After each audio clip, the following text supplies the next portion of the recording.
네, 지금 이 시각 청와대 윤영찬 국민소통수석이 문재인 정부 출범 30일을 맞아 브리핑을 갔는데 현장 연결해 보겠습니다. 30일에 대한 소회를 간략히 말씀을 드리겠습니다. 내일로 정부 출범 30일을 맞았습니다. 아직 평가하기는 다소 이른 점도 있습니다. 청와대와 정부가 제대로 구성이 안 됐습니다. 선거 전부터 여소야대 상황에서 대통령직 인수위원회도 없이 출범해야 했기 때문에 많은 어려움을 맞을 것으로 예상을 했습니다. 현재 그 어려움을 겪고 있습니다. 그런 가운데 나름의 성과라고 생각해 보면 좀 이르긴 하지만 이렇게 말씀드릴 수 있겠습니다.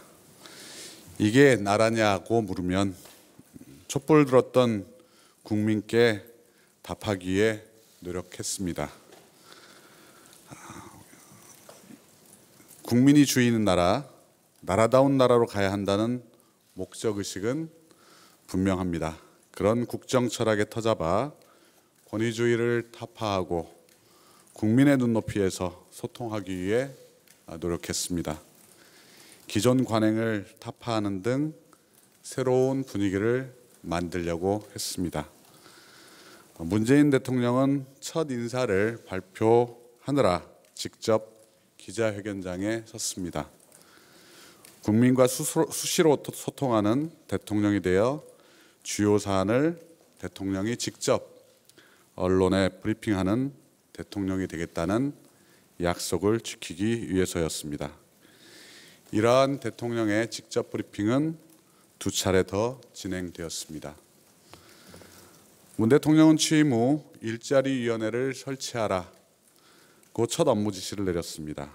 이어 국정 역사교과서 폐지, 5.18 기념식에서 이멀리안 행진곡 재창, 노후 석탄 화력발전소 일시 가동 중단, 세월호 기간제 교사 순직 인정, 4대 강보 개방 등도 시행토록 했습니다.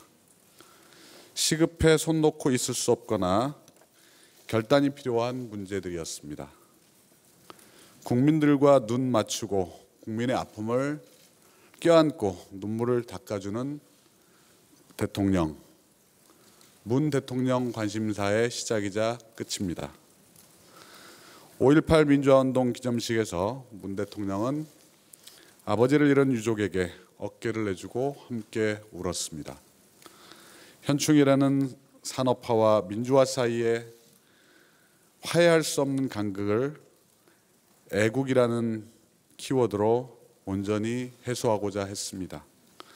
독립운동가의 태극기와 전장의 태극기가 연결되고 파독광부의 고단함이 청계천 노동자의 고단함으로 이어지고 5.18 어머니의 원통함이 세월호 부모의 원통함으로 이어지는 통합의 시선을 보여주었습니다.